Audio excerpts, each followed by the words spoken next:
Hello there, and welcome to episode 37 of Watchtower in Focus, the show that zooms in on all things JW, bringing the governing body and its teachings and policies under microscopic scrutiny. Last Thursday in Larvik, Norway, a congregation meeting of Jehovah's Witnesses conducted over Zoom included a unique announcement. It was declared that Rolf Furuli is no longer one of Jehovah's Witnesses. While disfellowshipping and the associated shunning is a regular occurrence in this religion, this was a disfellowshipping with a difference. A retired professor in Semitic languages at the University of Oslo, Furuli was one of the most well-known elders in Norway and was also a noted apologist for the religion. But when he published a book critical of the organization's leadership in May of this year, his expulsion was only a matter of time. Joining me to discuss what has been a shocking development for Jehovah's Witnesses in Norway is ever-present Watchtower in Focus co-presenter Mark O'Donnell, who sometimes answers to John Redwood. And we're also joined by Jan Frode Nielsen from Norway and new panelist on the show, Jill Owens. So welcome, Jill, Mark, and Jan. Hi, Lloyd. Thank you. Hello. Good to see you guys. Thank you so much for coming on the channel. I wish I could express just how much I've been badgered about this topic. Since Furuli wrote his book back in May, lots of people saying, when are you going to talk about this book? And I guess we were talking about this off air, Mark. We've just wanted things to reach some degree of finality so that we can understand how the organization is responding. And as I just said in my opening remarks, we now know, in fact, we found out literally today, if I'm not mistaken, Jan, that he has officially been disfellowshipped. Yeah, the rumor went out a few days ago, but just 2 hours ago we got the first newspaper articles where Furuli himself is being interviewed or answers questions, and he confirms that he has been disfellowshipped. And he also explains why to the newspaper, Vårt Land. So now we have it from his own words, and also an elder from Larvik congregation confirms the disfellowshipping. Dag Erik Kristoffersen from Watchtower Holdback says he knows nothing about it, so the Watchtower spokesperson, he hadn't heard anything about it. It's not like Watchtower to be guarded about this sort of thing, is it? No. It's interesting that we're talking about the disfellowshipping of one individual, because this is not a governing body member, but at the same time, this was probably the most prominent Jehovah's Witness in Norway. And he is well known to have been a district overseer, I think, for a period of maybe 1972 to 1974, which was really a prominent position in the organization. We have circuit overseers. We used to have district overseers, and that would have been, just a very prominent position. He taught elders school, so he instructed other elders and would have been responsible for their caring for their congregations in the entire country of Norway. So the other aspect we were talking a little bit about offline is the fact that Rolf Furuli was instrumental in a lot of exchanges back and forth with Watchtower in the defense of 607 BCE as their date that's ultimately supports 1914 as the end of the Gentile times. And Can I cut you off, Mark? Because what I would really like to do, for the purpose of easy reference in future, I actually have some banners prepared for this. Bring on the banners. so that I can put timestamps in easily when I'm just skimming through the finished thing. So let's put our first banner up. Who is Rolf Furuli? Because we're already getting questions in the live chat asking that very question. You raise an interesting question, which is, why focus on this one individual? I mean, there are thousands of people being disfellowshipped from this religion, arguably, on a yearly basis. Why is this one individual such a big deal? So go, both. Whoever wants to cut in, yeah. Well, it'd be good to hear from Jan too, because for those that don't know, Jan actually lives in Norway and has been in touch with Rolf Furuli, so he's very, very close to the situation. He's gotten messages back. In fact, I believe you have informed Mr. Furuli that we are doing this program, so he may or may not be watching. Yes. So Jan, maybe you could tell us a little bit about, from your, as a Norwegian, from your standpoint, what does this mean to you? Because you grew up, and maybe you can give us a little context on your life and when you first heard about Rolf Furuli and how you knew the importance of this man in Norway. Yes, we can do that. I'll just say that I emailed Furuli the link to this show just 2 hours ago, and he responded, so he might watch. So just letting him know that. Mm-hmm. I'm sorry if I say something wrong, but every Norwegian Jehovah's Witness has some kind of relationship to Furuli. It's a name that he is a well-known elder, and he's a trusted Watchtower man, but he's also been a bit on the sideline.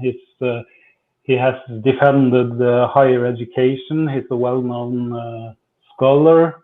So he's always been kind of an alibi for those witnesses who want to go a bit further than the standard literature. Right. So am I right in saying, Jan, that he was, that Rolf Furuli was a very educated Jehovah's Witness that actually taught at the University of Oslo?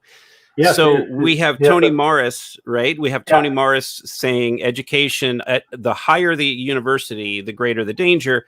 But here we have an elder, a district overseer, a guy who was teaching elders, was actually a professor at University of Oslo. Yes, he has a PhD in Semitic, what do you say? Semitic languages. Yeah, and he's also written a lot of books defending different aspects. And yes, you talked about 607. I asked him about the 2 articles in the Watchtower a few years ago, defending 607. Asked him if he was the source for those articles, and he confirmed that. He had spent 2 years together with the writing department. Okay, so could we confirm that then? So we're talking about the 2012 Watchtower article in which the Watchtower defended the date of 607 as the destruction of Jerusalem, while all other Bible scholars say it was 586, 587. Yeah. But Jehovah's Witnesses have to keep that date of 607 because that is directly linked with their 1914 theology. So without 607, you don't have 1914. And so what you're saying is that Rolf Furuli actually defended and was instrumental in those 2012 Watchtower articles. Yeah, defending 607. He confirmed that to me. I asked him. He said, I have an email here. The articles about 607 and Babylonian chronology is built on my research. A brother in the writing department wrote the articles, and in 2 years before they were written, a lot of emails went back and forth. I asked 2 brothers to do the VAT 49556 moon. I don't know what that is. It's something about the moon observations, and they did that together. But he says that he's not quoted directly in the literature because he's Jehovah's Witness. It would have seriously discredited the information in that article if the only, they call them researchers in the article, I believe, but if the only researcher that they were calling upon was actually a Jehovah's Witness, then that would have seriously discredited an already easily discreditable article. I do just need to thank some super chats that are coming through. One from Rian there, Rian Weissia Compia, and we've also had super chats through from Godless Blessings, Kevin Asante, Devon Phoenix, the Rothschild, and Margus Nee Jr. Thank you so much for your support of the channel. Very much appreciated. And I note that there are 560 watching live at the moment. So again, this is clearly, for whatever reason, a subject that has ignited people's imagination. And I think that we have more or less answered the question there, who is Rolf Furuli? He's not just an elder, he's a noted Watchtower apologist who has basically gone to bat for Watchtower on the issue of 607 BCE. Jehovah's Witnesses are really the only ones who claim that Babylon destroyed Jerusalem in that year, and Rolf Furuli, it could be argued, has used his academic credentials to put up a defense of that. What we've decided to do is try to review Rolf Furuli's book. I believe I have an image of it here. My Beloved Religion and the Governing Body. So this is quite a large book. It's 6 chapters long. And what we've decided to do is I've given the panel homework. So the panel between them has the task of going through the chapters and summarizing them. And what I'll be doing is rotating through the panel. Each panelist will have 7 minutes maximum, ideally less, but 7 minutes maximum, to summarize a chapter from Rolf Furuli's book. So let me take this down for a moment. So our first chapter under discussion is chapter 1, The Religion of the Bible. And Jill, you were tasked with this. So I was, and I have to say this probably caused me quite a lot of stress reading through some of the arguments for the witnesses being the one true religion. So Furuli starts by stating that there is only one true religion and that it's Jehovah's Witnesses, and uses a number of scriptures to back this point up, including 2 Timothy 4, 1 Timothy 3. None of them actually back up the claim that there is only one true religion or that it's Jehovah's Witnesses. And I did find, and apologies to Mr. Furuli if he's watching this, Professor Furuli, there were numerous unsubstantiated claims, including saying that the witnesses are the only religion who preach worldwide, and saying that they're the only religion who use the whole Bible. I'm pretty sure that numerous Christian faiths would take issue with those claims. I happen to live a 5-minute walk from an international school for Christian missionaries, for example, and a number of faiths do actually preach worldwide. And I think he makes this statement. He says, as soon as I realized that they preach the truth, I soon realized that they preach the truth because they use the Bible and I believed in the Bible. I find that, for a start, a pretty weak reason for joining a religion. And secondly, I think almost every Christian faith would argue that that applies to them. He goes on to defend the Bible regarding the creation account, the flood account, Daniel's prophecy. He repeatedly says that most other scholars disagree, but then goes on to explain why he believes himself alone to be correct, and primarily cites his own publications. So just moving on, I think the particularly disingenuous section was the one on blood. So aside from making some pretty intergalactic leaps of logic to defend the blood doctrine, he does miss entirely the argument of life over law, by which almost all laws could be set aside in a life-threatening emergency. He'd be very aware of that. It's mentioned in the 1990 blood brochure, using a pretty weak example from 1 Samuel of a non-immediate situation. And then the brochure disregards Jesus himself, repeatedly referring to the life over law exception. So those particular, one thing I noted was that, and we'll see this in later chapters, that if it's something that he personally is affected by, he allows none of the logical gymnastics that are currently performed over the blood issue. So where there are exceptions made to defend the blood doctrine or various other doctrines, so 607, for instance, none of that is allowed when it comes later on to higher education or to the governing body's autocratic nature. So it's interesting that that distinction can be made. If anybody can I cut in, Jill, briefly, because you mentioned the blood issue. Obviously, viewers of the channel, and I'm allowing you an extra few minutes because I'm cutting in. You're doing brilliantly, by the way, in summarizing this. it's just interesting to read this paragraph because I've obviously only just done a video on HLCs, and in chapter 1, Furuli divulges that he was a member. During the 29 years when I have been a member of the HLC, I am aware of only two persons who died after an operation, that's in his HLC, but who probably could have survived if they had received blood in some form. The medical literature shows that in contrast with these two, several persons in Norway have died because of complications caused by blood transfusions, and there are hundreds of others whose lives have been shortened because of immunological reactions caused by blood transfusions. I don't want to repeat a trick routinely used on JW broadcasting episodes in telling viewers, insulting viewers' intelligence with the definition of a rudimentary word, but several means two or more. So he's saying over this 29-year period, two Jehovah's Witnesses died refusing blood on his HLC.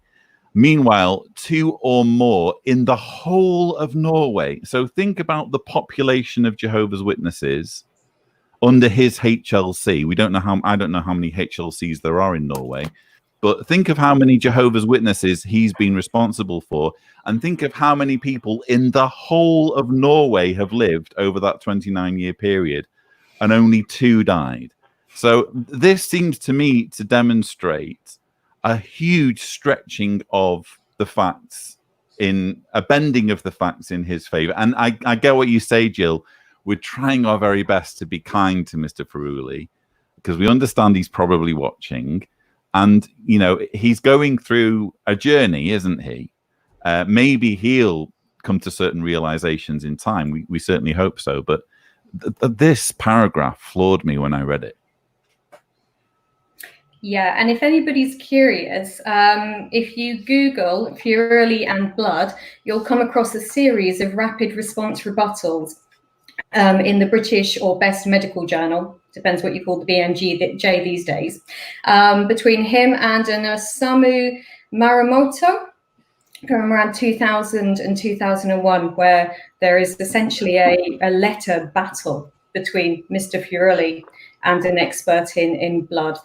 So that's quite an interesting read. I won't attempt to summarize it now. And then he makes an assertion that the source of life is God, but quotes Psalms 36:10, which is completely unrelated and really baffled me. I spent far too long trying to explain that to myself. And I think that's about it for chapter 1. I really was quite distressed by the defense of the blood doctrine, where some other matters he argues against so strongly later on. And as you say, Lloyd, he is on a journey, and I really hope that in time he starts to change his views on a number of issues. But obviously this is the one that often results in death and physical harm to people. Indeed. Yeah, that was rather jarring to read. It's also worth noting, and thank you, by the way, for your summary. You did it inside 7 minutes, even with my interruption. So, wow, smash that one out of the park. Thanks to Candy Cut and Colour and Liplock No More for your super chats. Very much appreciated. Thank you. It's worth noting that chapter 1 is also where Furuli again defends the 607 teaching. And as I was saying to you guys off air, when I first heard the name Rolf Furuli start being mentioned, I was like, I've heard that name before. Where have I heard that name before? And of course, it was from reading Gentile Times Reconsidered. Now, I could be mistaken, but I'm pretty sure that nowhere in his book does Furuli cite Carl Olof Jonsson, even though you could argue that the two have been engaged in quite something of a battle over the years on the issue of 607. Furuli's written numerous publications defending that year. Jonsson's written numerous publications defending that year, including this one, where he actually has a section on Furuli pages 308 and 309, I'm reading from the 4th edition. I just think for context, it's worthwhile reading this section because it's quite interesting to see the experience of Carl Olof Jonsson, who was an elder who in the 1970s started investigating 607, and the more he investigated, the more it began to unravel, and he ended up becoming something of an expert on the subject. Yeah, he was defending actually, he had a Bible study in the late 1960s that bled into his research into the 70s. And during that Bible study, he tried to defend 607, and he went and did his research, and he came back with, hang on a second, this is wrong. Yeah. And that's when he started writing papers and communicating back and forth with the governing body. And ultimately, he wrote that book you're holding there, The Gentile Times Reconsidered. Unfortunately, I think this book has been allowed to go out of print. I might be mistaken on that, but if that's the case, it's tragic, because what an amazing piece of work this is, an entirely eviscerating 607. But anyway, I'll read the section. Rolf Furuli is a Jehovah's Witness who lives in Oslo, Norway. He is a former district overseer and is regarded by Norwegian witnesses as the leading apologist of Watchtower teachings in that country, and witnesses often turn to him with their doctrinal problems. It is not to be wondered at, therefore, that he has seen it as an important task to refute my work on the Watchtower Society's Gentile Times chronology. Furuli's first attempt of that sort, a paper of more than 100 pages called Den Neo-Babyloniske Chronologie od Bibelen, sorry, Jan, the Neo-Babylonian Chronology and the Bible, was sent to me by witnesses in Norway in 1987. Like the Watchtower Society in its appendix, Furuli attempted to undermine the reliability of the historical sources for the Neo-Babylonian chronology presented in my work.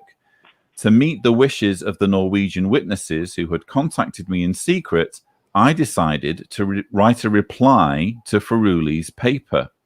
The first 31 pages of my reply, which in all finally amounted to 93 pages, were sent in the spring of 1987 to the Norwegian witnesses, who soon provided Rolf Furuli with a copy too.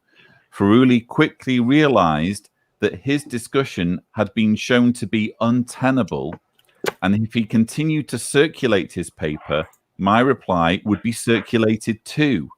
To prevent this, he wrote me a letter dated April 23rd, 1987, in which he described his paper as just private notes, which not in all details represented his present views, but was solely an expression of the information available to him at the time it was written.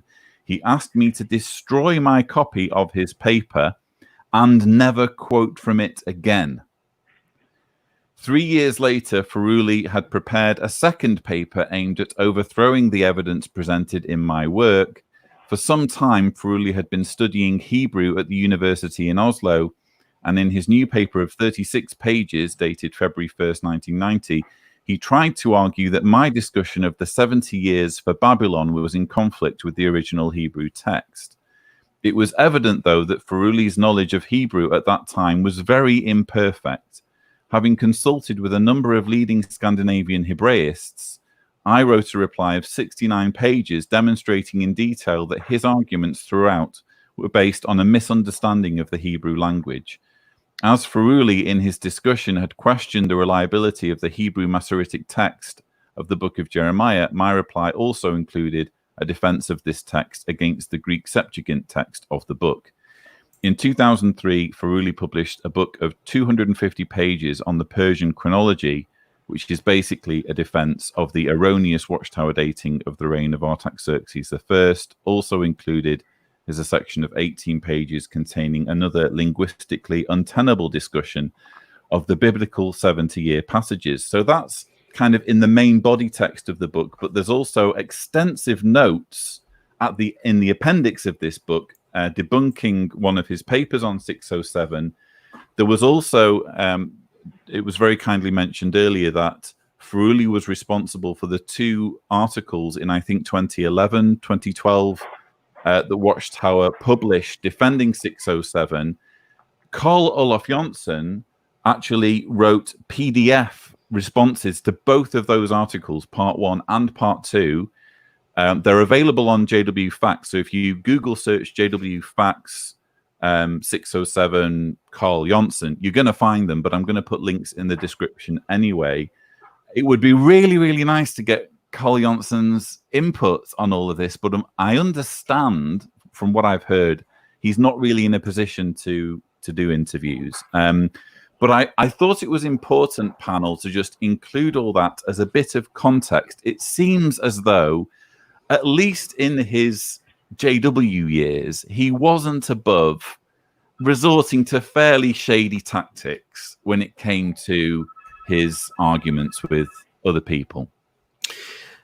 One thing I thought was important that you pointed out, Lloyd, there was the fact that Carl Olaf was very willing to transparently share the information and the viewpoint of Rolf Furuli, who is obviously a very, dedicated disfellowshipped apologist of Jehovah's Witnesses. Yet the other way around didn't happen, right? So you don't have Furuli quoting Carl Olaf.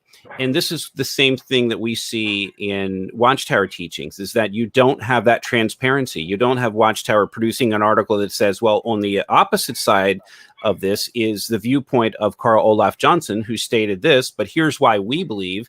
They only present it from their central focused viewpoint and not from any other viewpoints, because obviously people would begin to reason for themselves if there wasn't, if they were transparent about it. So well done to Carl Olaf Jonsson, who, sadly is probably not well enough to be with us, as you pointed out, but and I believe we could find the link. I believe that he has intentionally published his books free of charge as PDFs.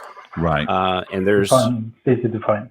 Yeah, you would just Google that and his website comes up. So you can at least read it in PDF format. It's a little bit of a rabbit hole, 607, to be honest. And, I've done a video on it, and I know you share my view on this, Mark, that it's all kind of a silly exercise anyway, because it's all based on a verse in Daniel chapter 4, which says in the verse, all of this was fulfilled by the dream of Nebuchadnezzar. So the chapter itself says, don't read too much into this. Watchtower does read too much into it and uses ideology that's borrowed from other 19th century thinkers. So Charles Taze Russell just adapted what other 19th century theologians and preachers were talking about. I think as we get into the discussion, we're going to see a little bit more about Furuli's viewpoint. I think that the Old Testament and the prophecies in Daniel were extremely important to him, and that he's very upset that the organization has taken away the emphasis on those things, particularly the types and the antitypes. And I think that, that happened several years ago, maybe 8 or 10 years. I forget. Someone can comment on that. But when the antitypes went away, I think that this could have been part of the wake-up call for Mr. Furuli that says, hey, they're taking away a part of the organization, the history, and the understanding of the Bible that was very near and dear to me. Mm. And I believe, based on what I'm reading from his book, that's very upsetting to him. Nice to see Norwegians present in the live chat, and thank you also for the very kind super chat, Christopher Anderson. Despite being an ex-Mormon, different religion, still interested in this subject, so that's lovely to see. And thanks also to awake.com for your super chat. We now move on to the second chapter, chapter 2, the faithful and discreet slave, and covering that is Jan. Yes. It's a bit dry chapter. I'm not going to spend too much time about it. It's a bit short. But the main thing is that he goes through how they have named themselves as the governing body, as the faithful and discreet slave, and how it doesn't fit in the biblical narrative at all in the context it is written. He says that his conclusion is that there is no faithful and discreet slave, because even after Watchtower's own interpretation of the context of the prophecy is that the prophecy will be fulfilled at the Great Tribulation, not from 1914 to 1918-19, as they used to believe previously. But later they have said that most of the context in Matthew 24 and 25 has a fulfillment in the Great Tribulation. So it's kind of, what did Geoffrey Jackson say, presumptuous to already name themselves as a faithful and discreet slave, because it hasn't been decided yet who the faithful and discreet slave is, because that will be decided at the Great Tribulation. He goes through a bit through the Greek wording and the context of the prophecies and the setting, and also how Jesus is not kind of naming a group. He's just asking who will be on the watch when Jesus comes back as a judge. He's not naming a group. That's what the governing body does now. So it's kind of interesting, even though I'm not really, I don't really care. It's kind of details in the Bible. He spends some pages on the Greek wording and how also about the foods that Watchtower is concluding that it's spiritual foods, but he reads a bit into the Greek words, and they don't have any grounds to say that it is spiritual food at all. So his conclusion is that the whole prophecy about, it's not even a prophecy. Jesus is just asking who will be there when I come, who will be faithful. So Furuli's conclusion is that it's just it refers to just the Christians who are on the watch when Jesus comes as the judge in the Great Tribulation. Does not refer to a few who have been appointed to interpret the Bible in behalf of other Christians during Christ's presence. So the whole way that the governing body has named themselves as the fulfillment of this prophecy has no biblical basis at all. Interesting. Am I the only one who's a bit confused as to why he can so vehemently defend the Gentile Times chronology, which takes you to 1914, and yet distance himself or deny the faithful slave teaching? The whole point of 1914 is that 1914 supposedly gets you to 1919, and 1919 was when the faithful slave were chosen. So how does he reinvent the wheel there? Yeah, it is kind of confusing. And he also writes that right now they say that the faithful and discreet slave is fulfilled with the governing body, but in 1919 and for many years there wasn't even a governing body. So if it was fulfilled at that time, it doesn't really make sense. And it's making some good arguments for sure. I can see it would be hard for Watchtower to counter his argument. Well, I think that his argument is contextual, because that information that Lloyd was talking about, 1914 to 1919, this involves the early version of the Bible students before they were even called Jehovah's Witnesses.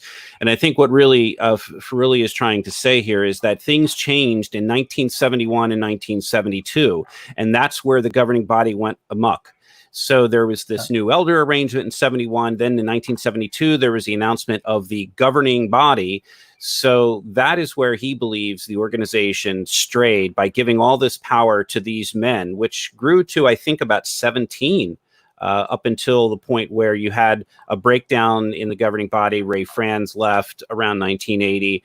3 years later, he wrote Crisis of Conscience. But meanwhile, the governing body was growing and was exercising more and more power.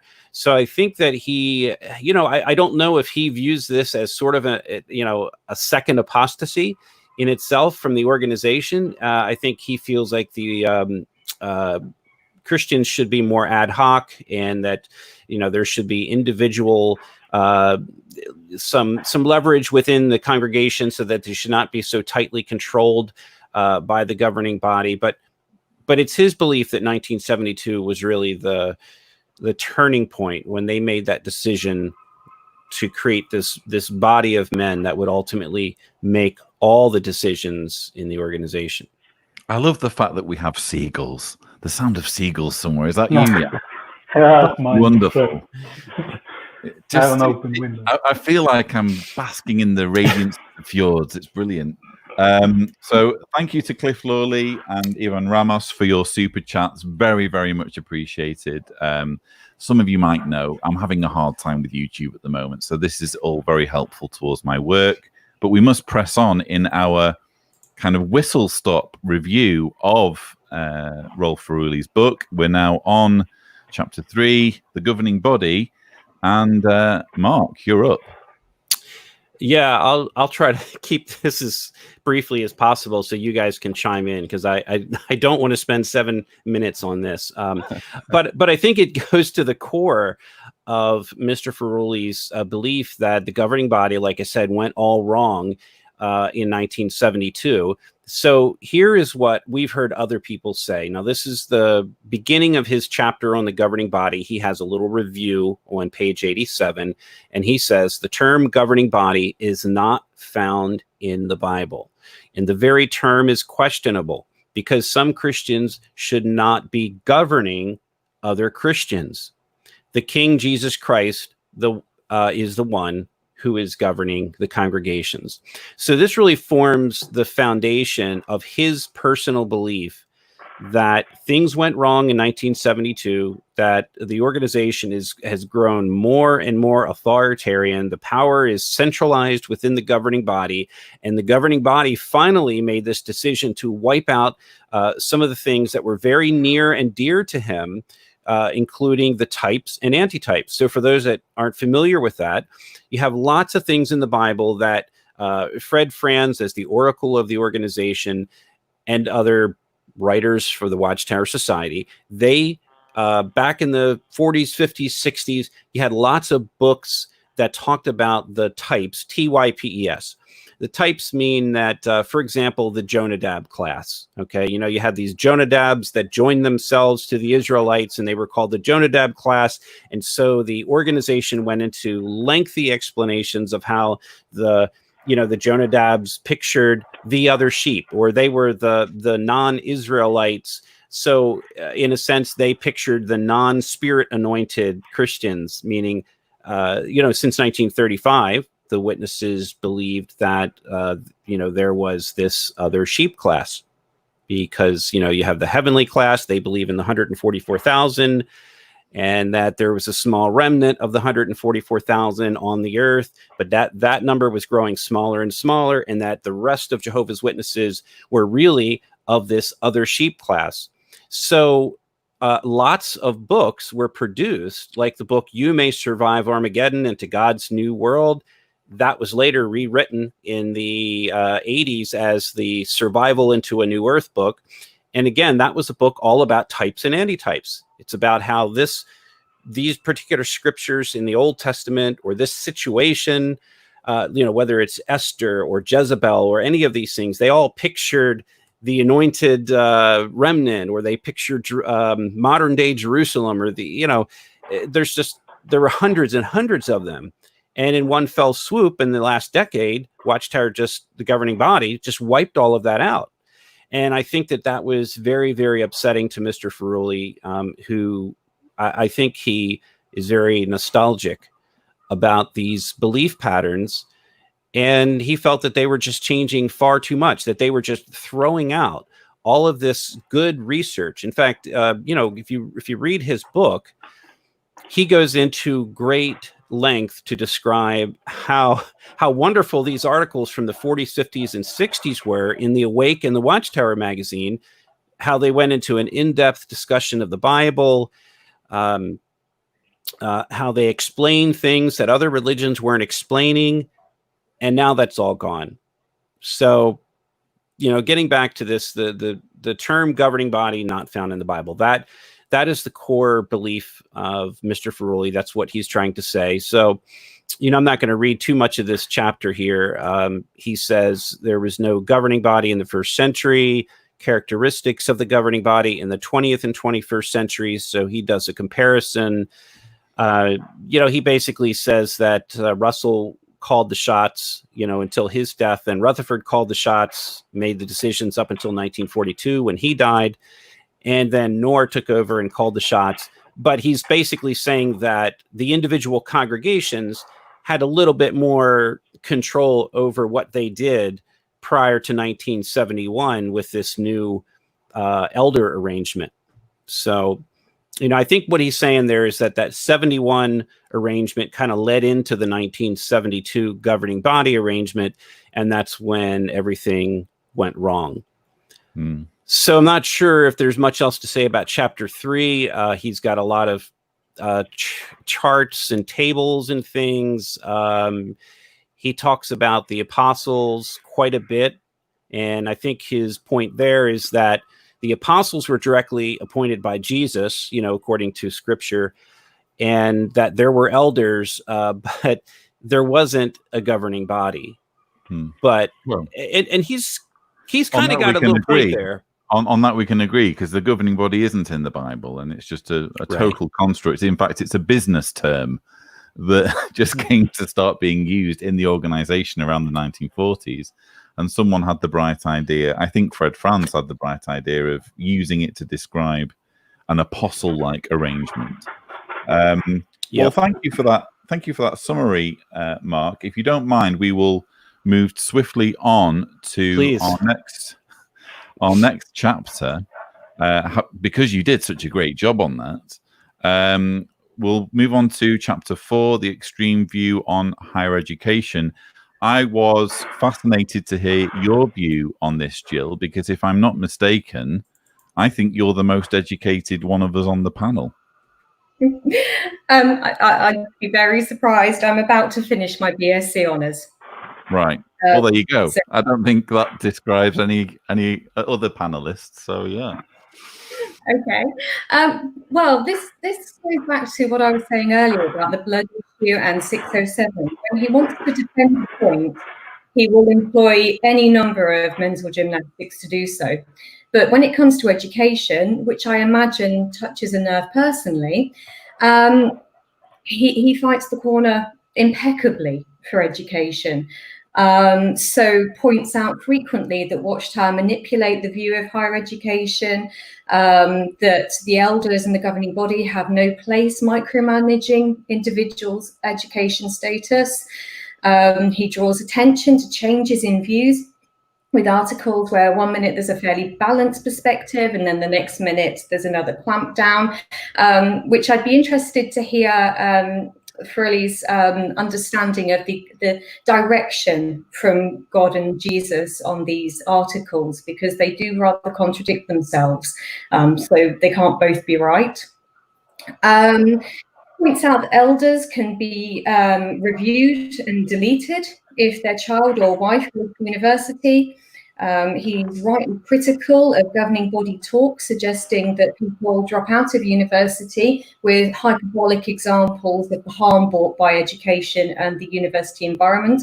And he's quite defensive of the university environment, suggesting that the immorality and all the other problems that the governing body raise with the university campus life either don't exist or not to that extent, and certainly no different to a workplace or a technical college, with which I'd agree entirely.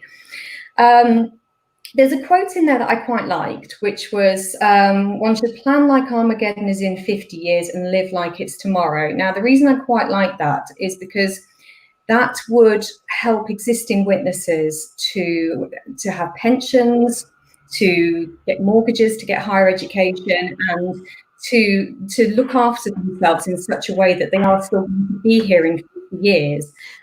So obviously, my personal views aside, I don't think Armageddon is in 50 years or tomorrow. But if people followed that, then at least they'd look after themselves for their old age. I think it's particularly interesting how he specifically refers to the insidiousness and the manipulation on the part of the governing body towards education. It's like the spell is broken for him on this particular issue. He goes into that's it. That's just about it on education. Just for me, it was phenomenal how he sees this with such clarity. Yeah, it's like you say, if it affects him, it's no big deal, or he'll defend it to the hilt. If it's not such a big deal, it can stay as it is. So it does seem rather arbitrary. And again, I don't want to be too unkind to Mr. Furuli, because again, I quite like the idea that he's watching. And if you are watching, Mr. Furuli, you have an open invitation to come on the John Cedars channel and have a respectful dialogue about your views. You know, I'm genuinely interested in having these conversations, not shouting each other down, and just, you know, hearing what the other side has to say, even if I don't agree with it. I think that you and I certainly have more in common than I have in common with, for example, Tony Morris or Stephen Lett. So that invitation is there. However, as you'll have noticed, we're not pulling too many punches, because these are things that ultimately impact on people's lives. And, you know, you mentioned there Armageddon, Jill. This is something that holds people in fear. You know, this is something that stays with people long after they've left, this crushing fear of annihilation any moment. So yeah, these are definitely teachings that impact on people. Let's move on to the next chapter, chapter 5, Disfellowshipping based on human commandments. I sort of, again, selected my panelist according to the chapter here, because this is, you've had media exposure, haven't you, Jan, on the issue of shunning? Yes, we have done a lot of those in Norway the last 3-4 years. So he's kind of been a part of that now. He's just today there was a big article in Vårt Land where Furuli actually goes out and supports what we have been saying regarding the state funding of Jehovah's Witnesses in Norway. So this is, I was looking forward to this chapter to see what he has to say. I just want to say one more thing on the higher education, that Furuli has always been a vocal supporter of higher education. So Norwegian Jehovah's Witnesses have always, that wanted to take higher education, has always referred to Furuli and got backup for that. It even went so far that one time in the end of the 90s, I think it was, one of the legendary circuit overseers in Norway called Walter Larsen tried to remove Furuli as an elder because he supported higher education. But the whole board of elders in Majorstua congregation told Watchtower that if Furuli had to go, then they would all go. Wow. So it ended with, there's a story. Yeah. Watchtower actually folded on that. I'm not saying that now, I'm pretty sure, but yeah. Wouldn't work, but it's a great story. And I've heard it several times, so I'm kind of watching for it to be true. Anyway, the chapter 5. It is a kind of difficult chapter to read now and then, because Furuli supports this disfellowshipping arrangement, kind of, but he only supports it if it's wicked persons. And he has some biblical definitions that he feels goes under that biblical view of wicked persons.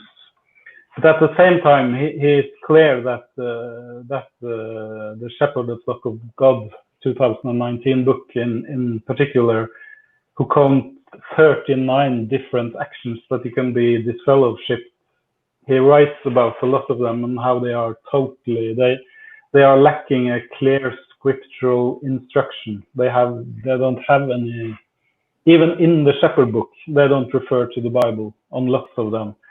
On typically like the loose conduct and the uncleanness, and he has a lot of he goes down to to the language and his translations. But the core issue is that in the first part of the chapter that the Watchtowers went way too far with the disfellowshipping arrangement, and it's only evil persons whose personality is evil. He writes that deserves disfellowshipping, and all those other things, like he refers to different parts of the Shepherd book, like momentary touching of intimate body parts and stuff like that. There's just no biblical basis for it at all. And he also refers to there should be more, the elders shouldn't interfere so much, he says, with the personal sins and problems. And so it's kind of, he shows that he's very much against the judicial committee arrangement where they go into all kinds of details. It's kind of interesting, but he goes very deep into the language of the different parts of wording that has been used in the Greek text that's been translated to uncleanness, unstrained lust, and shows that there's just no biblical basis to go and disfellowship people for all kinds of small sins. And but the most interesting part for me is that he is very clear that the Watchtower is, he uses the word militant, that they are militant against free thinkers and those who just want to step away. He's very clear that there is absolutely no scriptural basis behind the practice of shunning those of us who just want to step back and shake hands and move on with our lives. And that's a good part of the chapter where he's describing this. I really appreciate that. Well, if the society were to implement that alone, what a different organization it would be, because all of a sudden we would be able, Jehovah's Witnesses will be able to vote with their feet, and if they didn't like something, they'd just be able to leave. Yeah. So he's very clear on that, and I appreciate his words. He says there's no reason why we shouldn't treat those who just stops being a witness. We should just treat them as any worldly person. There's no reason to shun them at all. Another area of agreement, I think, that we all have. I really appreciate this, and he's just saying that there's just no biblical basis. They don't have anything in the Bible to justify this, and it is militant. It's an aggressive way of being a Christian organization. So he's really much against it. And I also heard from people calling me the last days from the Norwegian ex-JV community, because I asked them for stories about Furuli, and a friend of mine called me yesterday and told me that he had been to Furuli's congregation for many years when he started losing his faith. And he met with Furuli over a long period of time, discussing doubts and disagreements. And in the end, while still meeting Furuli, he decided to just give up and go inactive and stop attending meetings. And Furuli was okay with that. They shook hands and agreed to go separate ways. There was never any shunning. So he's very respectful for this. He also says that it's kind of hypocritical. No, what do you say? Hypocrite. That Jehovah's Witnesses is a religion that goes into people's homes trying to make them change their religion, but they still punish their own people for changing their beliefs. It's a good part of the chapter where he talks about this. I really appreciate that. Good. So was that your summary, or I don't want to cut you off if you've got more to share. No. he says in the end there, he says, do not go beyond the things that are written from 1 Corinthians. And his conclusion is to disfellowship Christians based on human commandments that have no basis in the Bible is a serious violation of Bible principles. That's the ending of the chapter. And, I think it's interesting that Furuli has basically stated publicly and to others that now that he is officially disfellowshipped, it doesn't have the same meaning as it might have had 20 years ago for him. He may have had lots more control or responsibility in the congregations. Now he's getting up in age. He doesn't have as many family members in the organization. I think did you say that his mom was disfellowshipped? That was a story I heard from someone, but I'm not. I can't confirm it. But, I don't know the whole. Many years ago, but I'm not.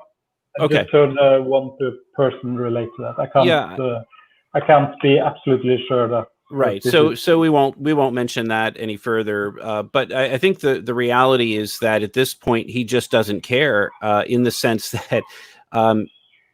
So many witnesses that are afraid to leave. And by the way, they email us all the time. We just had another one yesterday who works in a hospital that's, please don't use my name, but I'm a PMO. I'm afraid to leave because I don't want to lose my family, but you guys are doing great work. You're absolutely right. I think Furuli's at the point where, he's listening to his inner voice. He doesn't have these same connections holding him back. And he's finally said, enough is enough. And I'm not afraid of what they can do to me anymore. And he's at peace with God, and he's at peace with himself. And I think that that's a position that not a lot of witnesses are able to be in, because they're just so deeply, there's so many families that have extended witness families. You've got cousins and nephews and children and brothers and sisters and so forth. And that is really when you weigh the option of whether you can possibly leave this organization or not, you've got this terrible weight of what are the consequences of leaving behind all of my friends and family. And I think it just got to the point with Furuli that he didn't, the scale was tipped. And he recognizes, of course, that he's very prominent. He has a voice. I think some people, including yourself, have reached out to him, and he said, "Hey, I think people are going to read my book. Not all, but a lot of people in Norway know me, so I think a lot of witnesses will read my book." At least that's what he told you, Jan, I believe. I don't think it's any. I don't think it's any coincidence that there's so many watching this live stream. I mean, 800 watching at the moment, and this is on a Monday. On a Monday, yeah. And this is a person who's being disfellowshipped. It wouldn't surprise me. I'd be interested to know, maybe I can check the analytics a few days on from now to see how many are watching from Norway. I'd be intrigued to know. We've had lots of super chats coming through. One, I need to show you. COKD says, we all were taught that we were always right. Hopefully he can continue his journey, be humble despite his education, and understand that all of it, including 607 BCE, is false. I guess that's the key that we want to keep coming back to, is that we all get to go on our journey, don't we? We all get to be wrong about things without being, attacked and vilified. So yeah, that's the tone that we're trying to set on this live stream, is to just afford the benefit of the doubt to the extent possible, but at the same time, not hold back overly when we're talking about things that we can just flatly disagree with. I also need to thank Never Perching, Bjorn Becker, Joanna Rowland, and Devon Phoenix. Thank you so much for your super chats. We have one more chapter to look at, and that is chapter 6, the governing body's new view of the Bible. Mark, you're up. I just realized this is a 342-page book. So, So look, yeah, the governing body's new view of the Bible. So of course, Mr. Furuli really believes that the modern day governing body has changed things that should not be changed. So there's 120 some years of history. And then in this chapter, he opens by saying, this view has been rejected by the members of the present governing body. They do not believe that the nuances and subtleties of the text of the Bible are important.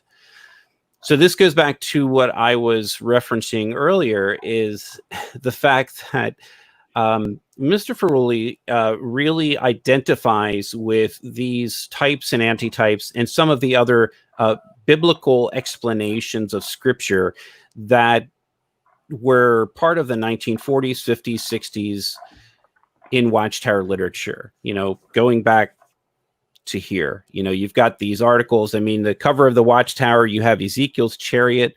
Those kind of things were really important to the witnesses back then. They had very in-depth Watchtower study articles. Furuli talks about the Babylon the Great book. Babylon the Great Has Fallen, which I think came out in 1963. That book was that thick.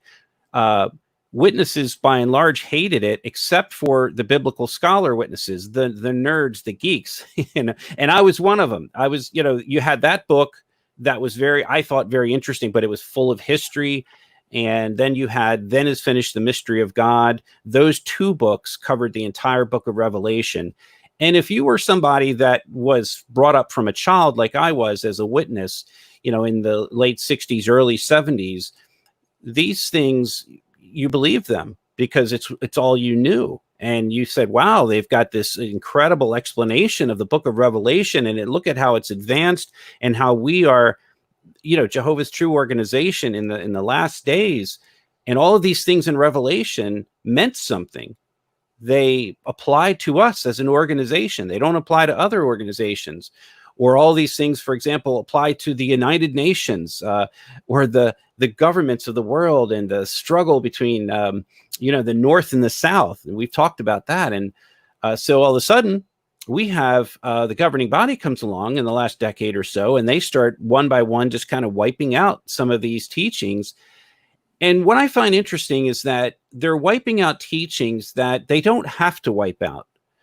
Now, we know that there are certain things that they had to do away with because they were going to be in trouble. For example, we know that the generation teaching, that this generation would by no means pass away until all these things occur, and then the end would come.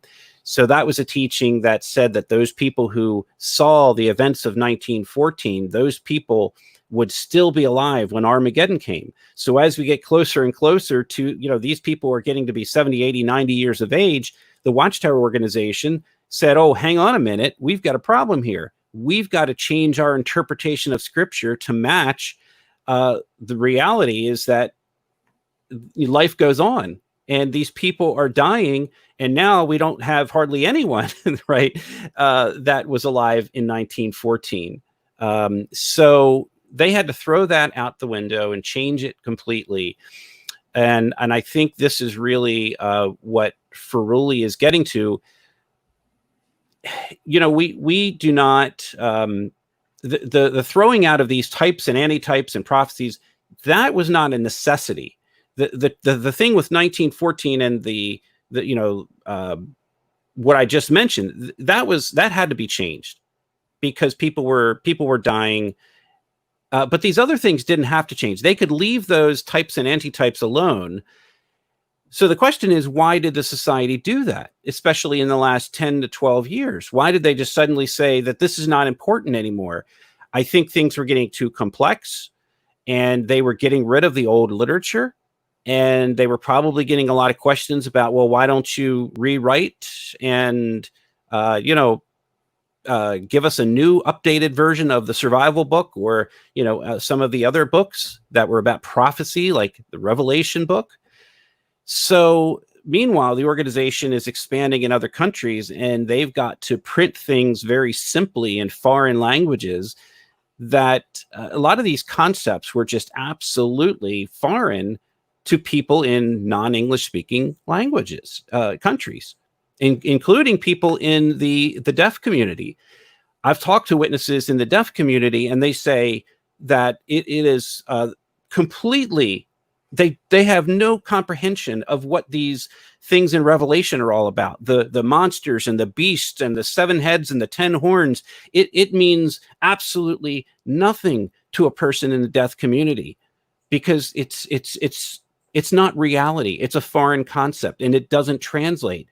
So between that and foreign language, they've just simplified it so much that I think Mr. Furuli feels that that's going way beyond what is written. It was not necessary to do that. And maybe he feels that they are not willing to do the work of translating these things into modern day English so that people can understand it.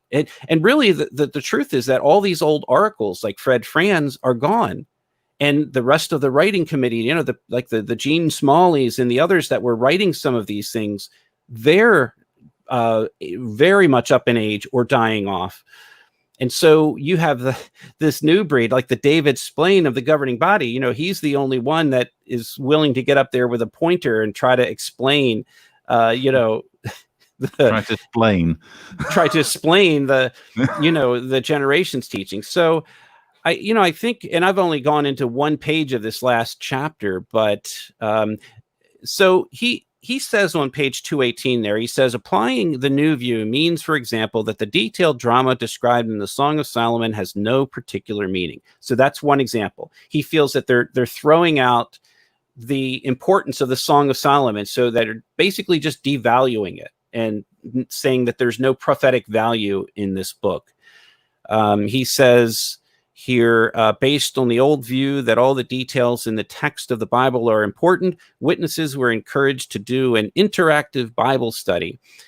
So that's another point that he makes, is that interactive Bible study is important, instead of this authoritarian governing body saying, you read the modern Watchtower, what we say in here is it. We have a question and answers every Sunday, and you better get it right from the magazine. And if you deviate from that, there is no room for that at all. You keep talking to your friends about it, then you're going to be causing divisions, and you will be disfellowshipped for that. And you've got to agree with Mr. Furuli that he is right, that they have gone way too far. And I think a lot of witnesses feel the same way, but they are afraid to deviate from what the Watchtower Society is saying, this organization, because they're going to be disfellowshipped as well, and they're going to lose everything. Very nice, Mark. Although, if I was a theocratic ministry school overseer at this point, I would be frantically ringing the bell. 49 seconds you've gone over. Oh, boy. Well, that's going to be a W. And but that was a really good summary. So safe to say, Mr. Furuli likes his types and antitypes. Yeah. And if you are watching this, perhaps you've never been a Jehovah's Witness and you don't know what we mean by types and antitypes. Basically, it's a very anally retentive line of looking at the Bible, which says almost every verse of a prophetic nature in the Bible has an original fulfillment and a grander fulfillment, which basically what the whole Gentile Times 1914 theology comes from, because you have a dream by Nebuchadnezzar, and again the verse itself says all of this was fulfilled by what happened to Nebuchadnezzar, and then you have this broader explanation of all of this tree that was cut down. This refers to the rule of the kings of the earth and that kind of thing. So they take they used to take almost every verse in the Bible and give it an initial fulfillment and a grander fulfillment. And in recent years, the leadership has more or less stopped doing that. And it sounds like Mr. Furuli is not a happy chappy as a result. But what we will do now is we will just take a little bit of a diversion, because we've got a lot to contemplate. While we do contemplate all of these things, we must call upon Mr. O'Donnell again, because he has to fill in for an absent host. Covert Fade normally does a review of the news. Mark O'Donnell has agreed to stand in for him.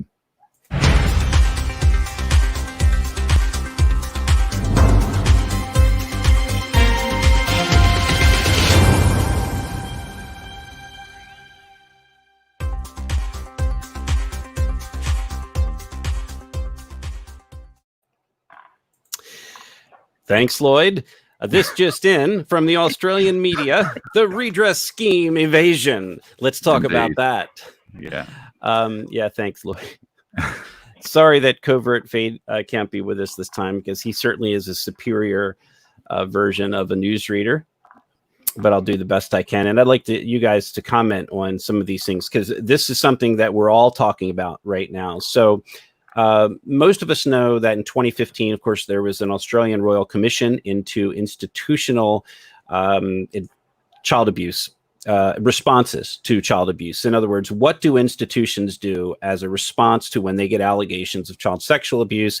Jehovah's Witnesses were among many organizations that were examined, and they were found very deficient. There was another follow-up hearing in 2017. The Jehovah's Witnesses were asked whether they might participate. They really did not give an answer. And now we finally have, here it is, 2020. We're coming up on the deadline of the June 30th deadline to apply as an organization to this Australian redress scheme. And that basically means that you as an organization would be willing to put up a certain amount of money, I think up to maybe 150,000 Australian dollars, to help an individual who has been a victim of child sexual abuse, whose organization that they were part of covered it up. And so the Jehovah's Witnesses have been targeted as, among other organizations, as one that was very deficient in their policies. And the government has said, we want you to participate. We encourage you to participate. We don't know how many people are going to reach out for participation or for redress or compensation, but these people do need help. They do need counseling, therapy. They need, and the way you do that is by compensating them with money and paying for that. And honestly, $150,000 is peanuts to the multi-billion-dollar Watchtower organization. And it really is something, as a matter of good faith, that they should do. I think the organization really doesn't want to set a precedent by doing this, because they do it in Australia, then they're going to have to do it everywhere else. And they're also going to have to admit that they were wrong. And then that has a trickle-down impact on the witnesses themselves that realize, oh my God, we do have a problem of child abuse in this organization. So the media has been on this over the past week to 2 weeks, and there's one particular show, isn't there, called The Project? Yes, that totally eviscerated the organization in like an 8-minute broadcast. Yes, featuring survivors of abuse. And at the end, they said, you might want to think about that next time the witnesses call at your door. So it was very powerful, wasn't it? Exposure. Right. And I won't read the whole statement, but so they've reached out to Jehovah's Witnesses in Sydney, Australia, to the branch office there, and the witnesses finally have responded. So remember, up to this point, they've not said, no, we're not going to participate. They just haven't given a straight answer. They said, well, we'll talk about this later. But, we really feel that our organization is not really part of what you're describing as an organization that controls children. So here's what they said. They told the project in a statement on the National Redress Scheme. Let me see if I got the right part of it. Here, I'm just going to read a section of it here. It says, the religion of Jehovah's Witnesses does not have the institutional settings that the voluntary redress scheme is designed to cover. Therefore, the Ministry for Families and Social Services has been advised that Jehovah's Witnesses will not join the scheme. And there's more to it, but that is their final statement, that they will not join the scheme. So really the question is whether or not they're going to be penalized by the government for lack of participation. And there is some call for that. If you follow the South Australian Senator Ann Ruston, you can reach her on Twitter. I believe it's at Ann_Ruston, RUSTON. I recommend that you follow her because she is very much involved in trying to hold these organizations accountable. She's part of this redress scheme. And as it says in her Twitter profile, she's a senator for South Australia and minister for families and social services. So here's an individual that's really trying to help children. They're trying to help organizations help those individuals who were affected, deeply affected by childhood sexual abuse. The Jehovah's Witnesses believe, and they've told us this, we've interviewed and we've come in contact with them. In fact, it was a year ago this week, Lloyd, that we were in Australia, in Sydney Bethel. We ran into their acting branch overseer. We ran into Terry O'Brien. We ran into Winston Payne, I believe, who is currently the acting branch overseer. We formed a Terry O'Brien sandwich, didn't we? I did. was on one side, you with on the Paul, other. And Paul Grundy was close by. Yeah. So we filmed that, yes, but we also got Winston Payne, the overseer, the acting overseer, on the record stating that Jehovah's Witnesses have no programs that involve children, so therefore we shouldn't be involved. That's what they mean by making this statement here that they made that I just read. Sorry, go on, read the statement. Well, so the religion of Jehovah's Witnesses does not have the institutional settings that the voluntary national redress scheme is designed to cover. That is the official statement for Jehovah's Witnesses. So they're saying that their institutional settings, all they're saying is that we don't have childcare, we don't have Sunday school like the Catholic Church does. The reality, though, is that they absolutely control children. They involve children in everything. They take them in the ministry. They're at the meetings. It doesn't matter that they're not separated into a Sunday school, but worse yet, they baptize children that are 8, 9, 10 years of age. And that means that they're fully subject to these male-only judicial committees where any infraction, especially sexual infractions, those children are taken before the body of elders. And oftentimes, victims of child abuse are disfellowshipped as willing participants to their own sexual abuse. Kids that are 8, 10, 12, 16 years of age. And this is why it's such a critical matter that we let the public know what's going on. And I thank the Australian government. We've got a couple other news items we can talk about, but I think that's the big one. If I can just bring Jill in, because obviously in the UK, or specifically in England, we have ICSA, don't we? That's looking into institutional child sex abuse. I'm obviously involved with ICSA, so there's only so much I can say. But what we can say is that in their initial representation at the hearings, they tried to pull the same trick of saying none of this really applies to us, because what do we have to do with looking after children? Are you worried, Jill, that they're going to try and pull the same stunt if ICSA recommends redress? I'm sure they'll try. I think for me, it goes back to what we've been discussing all along in this Watchtower in Focus, that you can't have this hierarchical, autocratic structure that wants to micromanage every aspect of individuals' lives and then claim not to be an institution. You can't have it both ways. Everybody who has been a witness knows that if an MTS brother were to join your hall and ask to study with your child, you would absolutely allow it. And I have personal experience with friends of having witnessed that exact situation with a chap who ended up being discovered abusing over 20 children. Luckily, my friend's child didn't get quite that far. He was actually discovered just in time. But we all know that they are absolutely an institution. They couldn't be more hierarchical and tightly controlled. So it's a very disingenuous argument, and I think it's one that's pretty easily disproved. Indeed. Well said. And I will do everything in my power to disprove it to the extent I'm able. So what other stories do you have for us, Mark? We've talked about, let's see, let me just jump back to the news here. We've talked about some of the things going on with the Faith Leaks lawsuit, and I don't know how much we want to say at this point, other than to maybe encourage as many people as possible to jump on over to the truthandtransparency.org website and see what it is that they have to say, because right now what's going on is that the Watchtower organization is suing Truth and Transparency, which is also known as Mormon Leaks, Faith Leaks. They're suing them because they have hosted some videos that Watchtower produced several years ago. And, they're saying that this is a copyright infringement. They're trying to claim that Truth and Transparency is trying to make money off of these Watchtower videos, which they're not. The Truth and Transparency organization is trying to be a journalistic organization and take whatever information they get from various sources and write articles about it.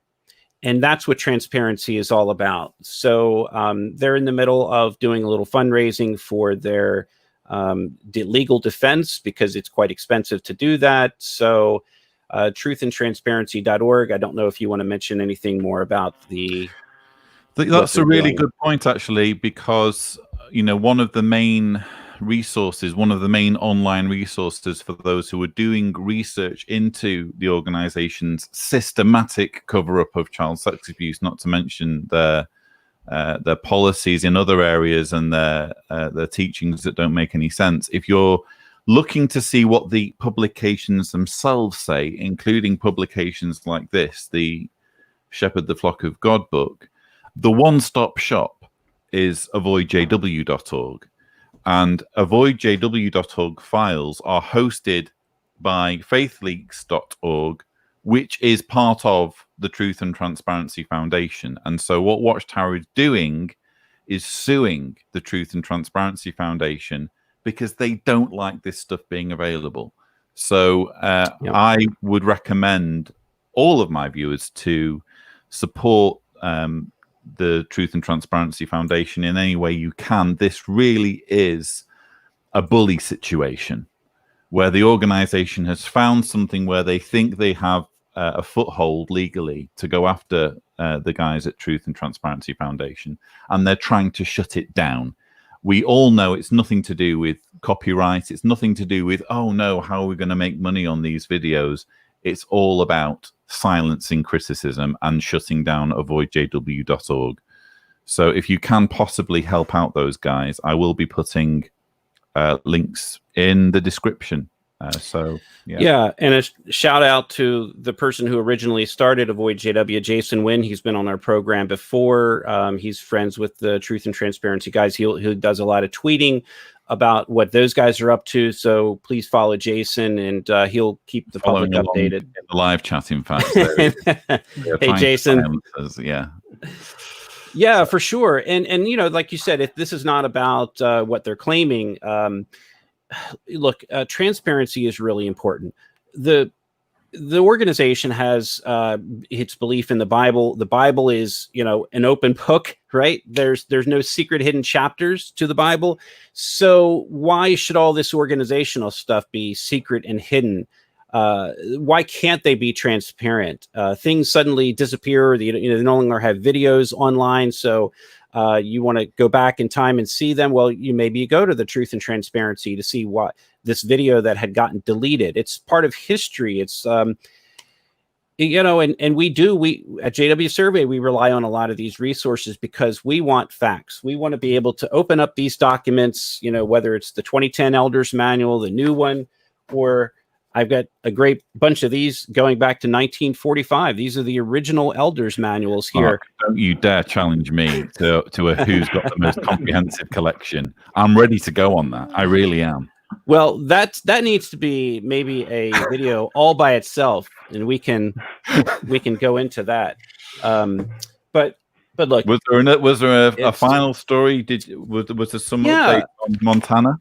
So there is an update on Montana, just a funny update, actually. So we have the new cases, not the Nunez case, that's still ongoing, but the Kakert case and the Roland case, the two major pedophile ring cases involving multiple Jehovah's Witness elders and ministerial servants. We've talked about it previously on our program. But I'd follow the case very closely. And one of the primary alleged pedophiles, Mr. Bruce Mapley Sr., and I've got to say alleged because he's never been arrested for this. Well, he's issued a letter to the court basically saying that I'm pleading the 5th and the 14th Amendment. Now, mind you, this is in a civil case. And normally the 5th Amendment would be something somebody would plead in a criminal case to avoid self-incrimination.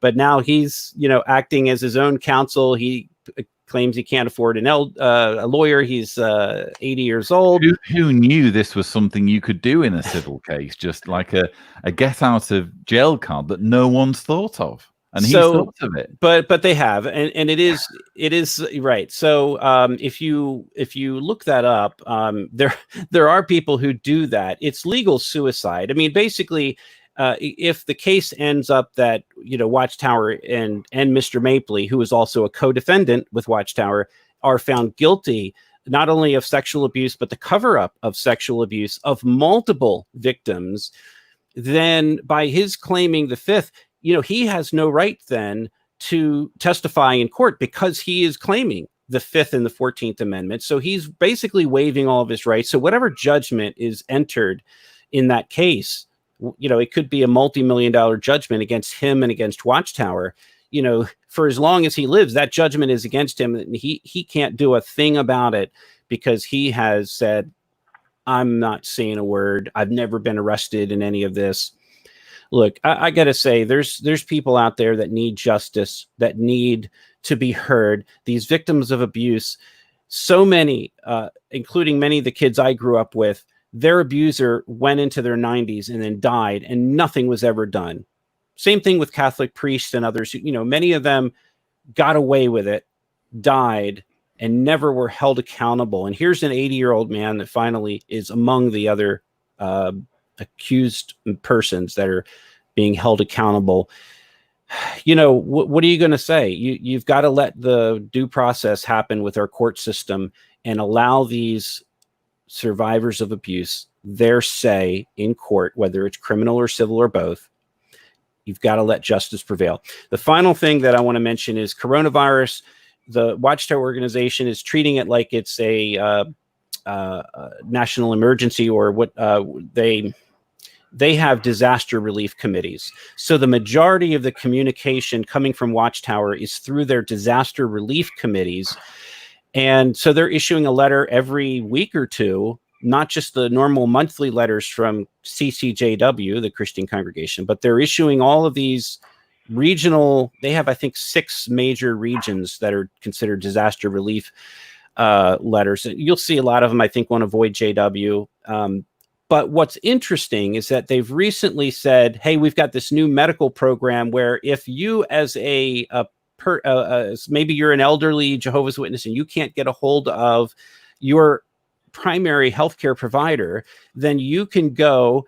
We have a program now, and you can discussed this, didn't we, in the last day's live stream? And now I have the documentation, and I don't know that we've published this or not yet, but this is a 2-page letter that anyone who wants to take part in this, I'm not going to read it. I'll just mention one thing.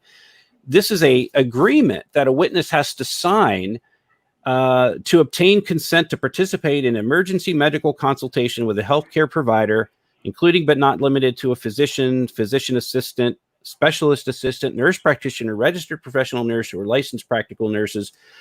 And then it goes on to explaining all the terms of this consent and this release. And the final part of it says, you agree to release JW Congregation Support and any organization cooperating with JW Congregation Support to facilitate the services contemplated in this agreement. I mean, it goes on and on and on with all this legal language. The point of this is that the organization is getting involved in fairly high-level medical matters, whereas this is a religion.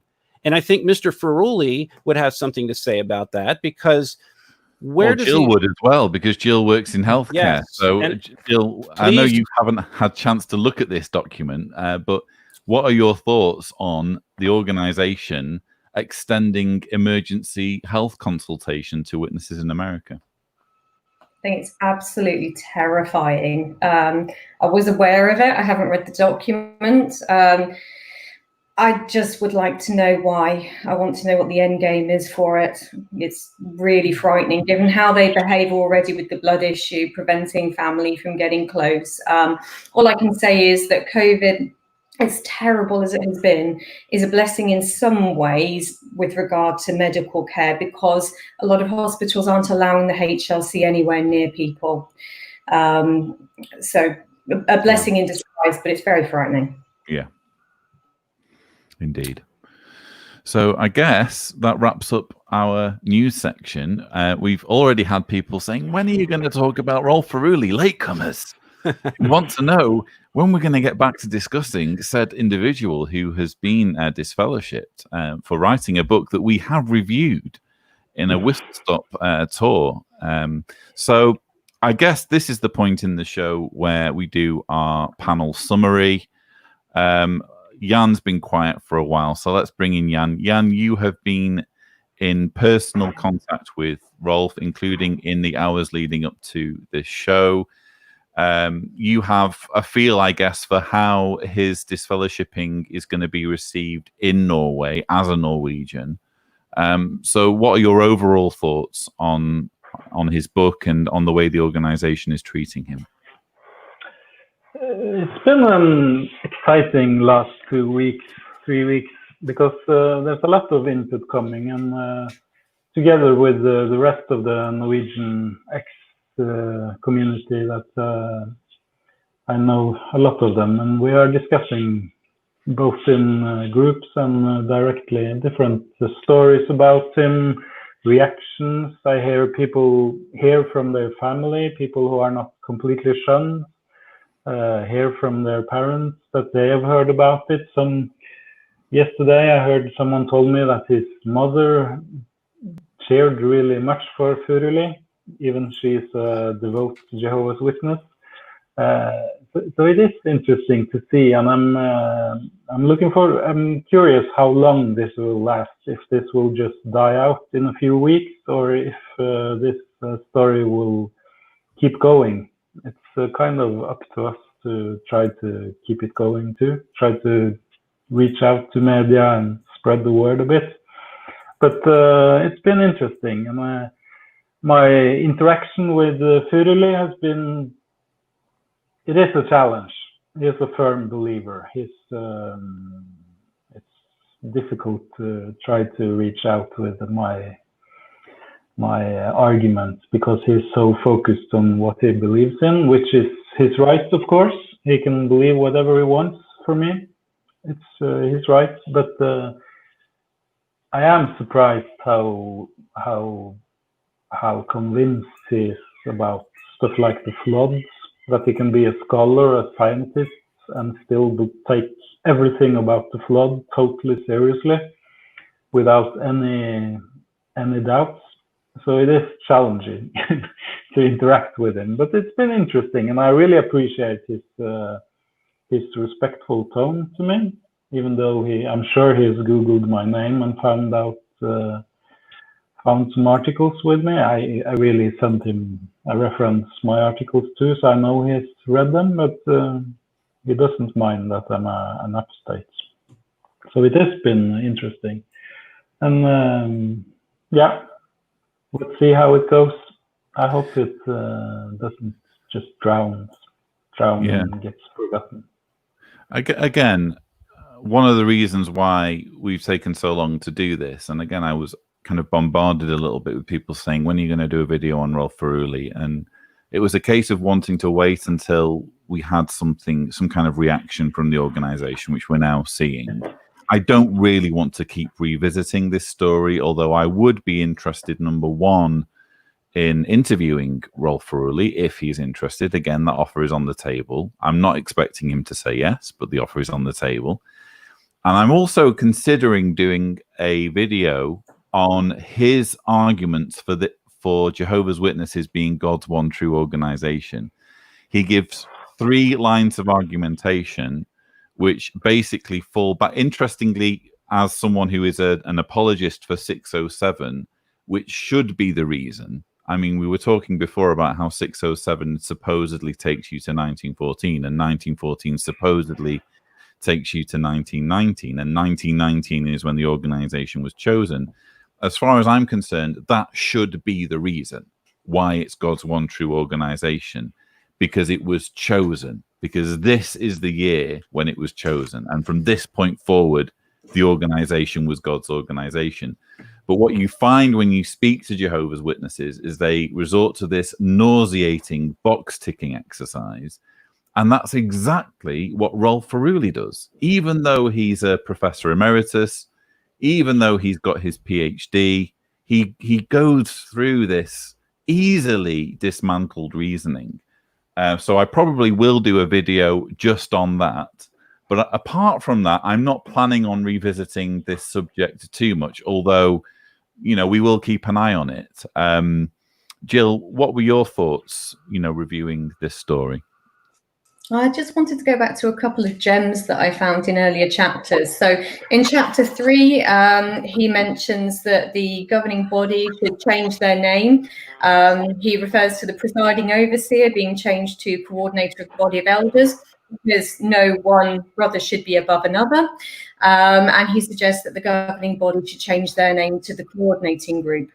I thought it was a really interesting point. And then the other one is he gives really strong criticism of their methods for soliciting money, including the, my word, hostile takeover of the kingdom halls.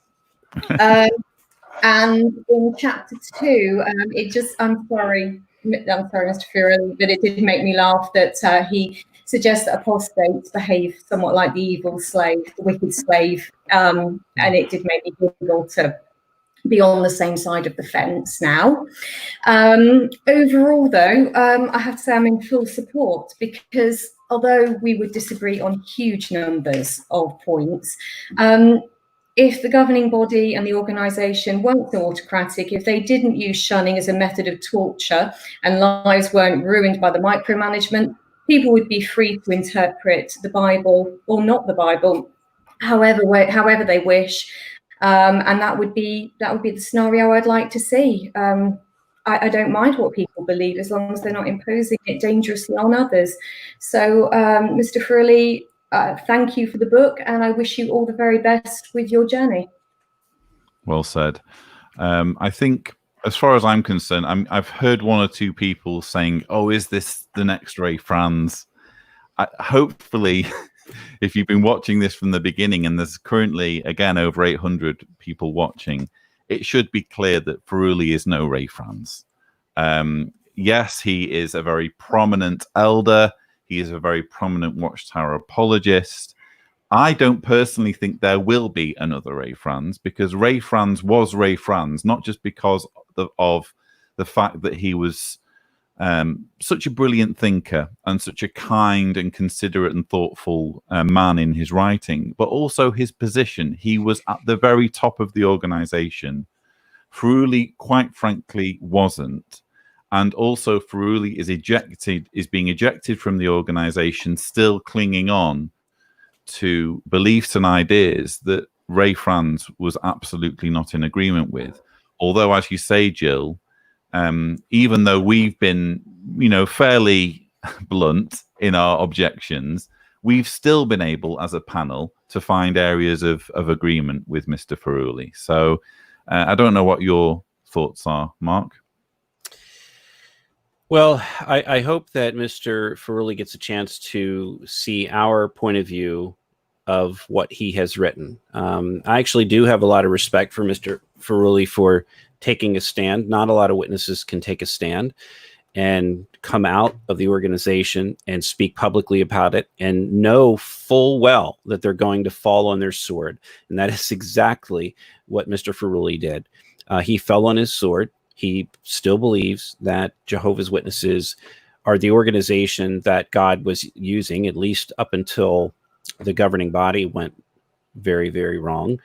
I don't know what he thinks, and I want to hear from Mr. Furuli, but I you know, how can you reconcile the fact that this was God's organization and that you believe that God's spirit was acting upon the organization, and yet how can that same spirit not be acting upon the governing body, which is controlling the organization? So, in other words, are you saying that God's hand has been cut short and that he is unable to control these 8 men? Because previously you said that God's spirit controlled the organization and did everything right. Now you're saying that God can't prevent these 8 men from doing what they're doing by assimilating full control of the organization. I do want to hear from you, Mr. Furuli, on that. So please reach out to us if you can. Another thing I want to say is that multiple times in the book, Mr. Furuli mentions A.H. Macmillan. A.H. Macmillan was a very interesting witness, Bible student, who ultimately, of course, was a Jehovah's Witness. But on page 222 of Furuli's book, he references him multiple times. In fact, I won't say what it is, but he uses a part of Macmillan's name in the password to get into his PDF copy of his book. So Macmillan is on his mind. And Macmillan is the guy who wrote this book, Faith on the March. Now, this is very interesting because Faith on the March was not printed by Jehovah's Witnesses or the Watchtower organization, but it was promoted heavily by the organization. It is the life story of a faithful Jehovah's Witness named A.H. Macmillan, who was a guy that was in prison with Rutherford when they were all, the 8 directors were thrown into prison, and he died in the late 60s. But this book is his personal account. And as a witness, of all the books that I read, I was most fascinated with Faith on the March. Most witnesses had it. It was publicized in the Watchtower. It was a great story. Pick up copies at the Kingdom Hall, couldn't you, at one point? Yeah, I believe you could order through. Yes, yeah. I believe you could order through the literature desk. The literature. So, and then they put an end to that. But really, it well into the 80s, there were non-witness books that the organization was distributing. They had an arrangement. And there was one other witness book. It wasn't as well written. It was Marley Cole's book. That was also sort of like a first-person account of coming into the organization. But I always thought that Macmillan's book was very sensitive, well-written. It was a lot of personal experiences about him and Rutherford in prison. There's a great story about him and Rutherford playing tennis down in the Atlanta penitentiary. And Rutherford was all worried about whether or not, he would be elected to the board of directors for the organization because they were absent. They were in prison and there was going to be an election.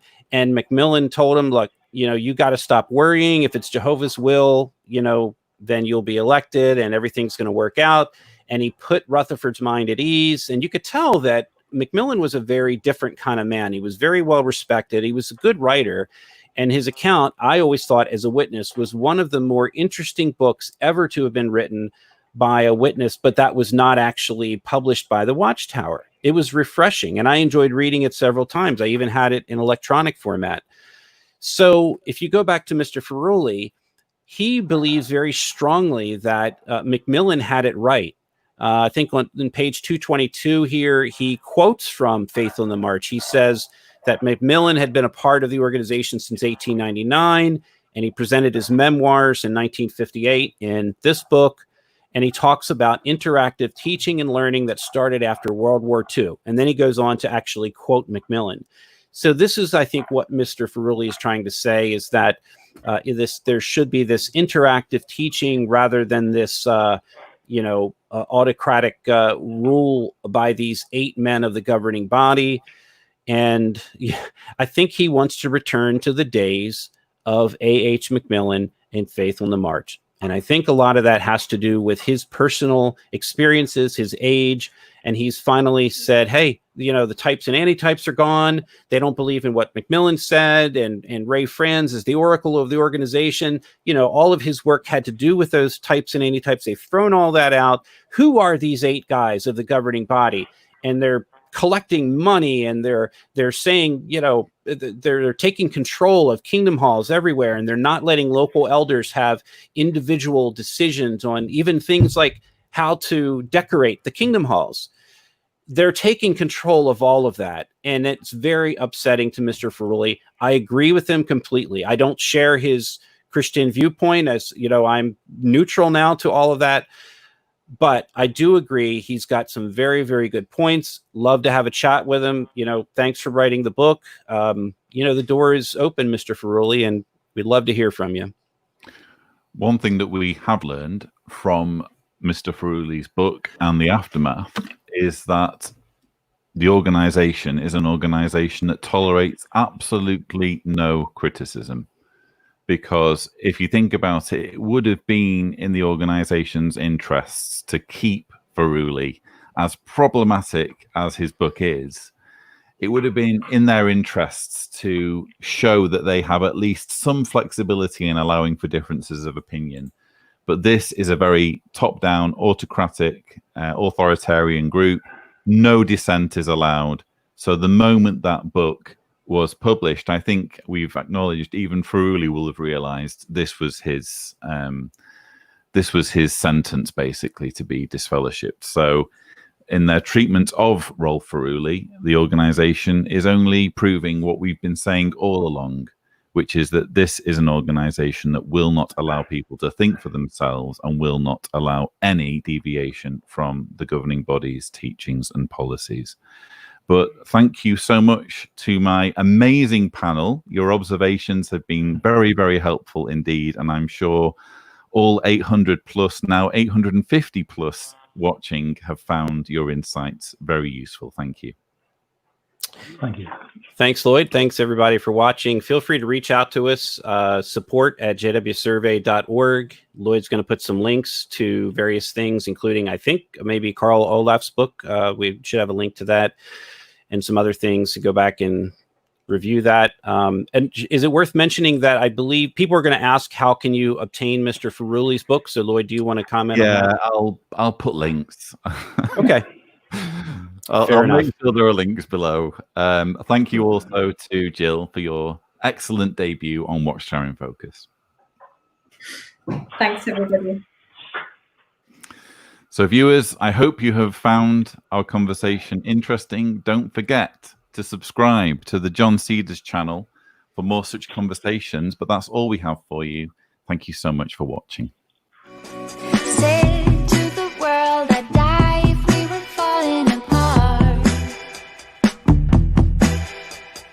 Going to work, smiling as we're falling apart. And lie to your friends as fine as you're falling apart.